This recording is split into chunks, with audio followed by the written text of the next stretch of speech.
Hello students, welcome back. In today's lecture, we're going to look at the tissue circulatory route. This is the route that the blood takes to travel from the heart through the blood vessels to the tissues and back to the heart. Let's label this one tissue circulatory route.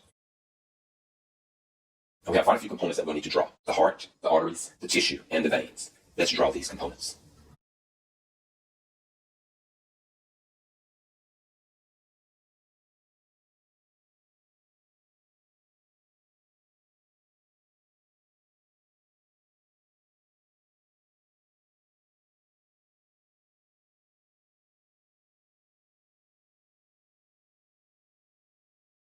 A lot of the information in this lecture you already know. So first let's name everything and then we'll just label it all at once. Here we have the heart, a large artery, a medium artery, a small artery.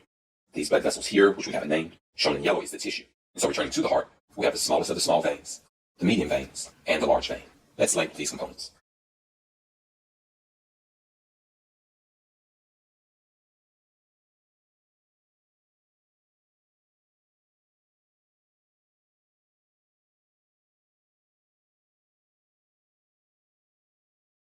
Within the tissue are extremely small blood vessels, which permeate the tissue.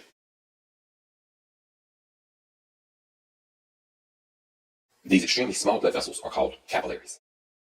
Within the tissue, the capillaries make up a network of small blood vessels. This network of small blood vessels is known as the capillary bed.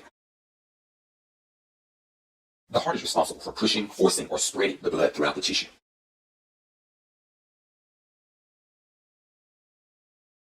This process of pushing, forcing, or spreading the blood throughout the tissue by the heart is known as perfusion. Let's next describe the purpose of this perfusion. Oxygenated blood travels from the heart. That oxygen enters the capillaries, and the oxygen is then transported to the tissue. Additionally, carbon dioxide that's in the tissue moves into the capillaries and then travels out of the tissue back to the heart. Let's annotate that here. So oxygen enters the capillary bed and goes into the tissue, whereas CO2 leaves the capillary bed and exits the tissue. So now we've named all of the components involved in the tissue circulatory route, with the exception of two vessels. The vessel shown here, the one that comes after the smallest artery, and the one shown here that comes before the smallest vein. The smallest artery is known as an arteriole, and the smallest vein is known as a venule. The arteriole is the smallest artery, and the venule is the smallest vein. Let's first describe this vessel based on its location. We'll call it the after-arteriole vessel. The word that means after is meta, and so this vessel is called a meta-arteriole. The correct spelling, however, removes one of these A's. And the small vessel after the arteriole is the met-arteriole, which literally means after arteriole. Let's next look at the small vessel before the venule. It would make a lot of sense if this vessel were called the provenule. However, it is given the most obscure name in anatomy. So this is one you'll just have to remember. The name of this vessel makes no sense. It is called the thoroughfare channel. And so the thoroughfare channel is the vessel before the venule, whereas the met-arteriole is the vessel after the arteriole. And so this concludes our introductory lecture on tissue circulatory routes. I hope that you learned a lot.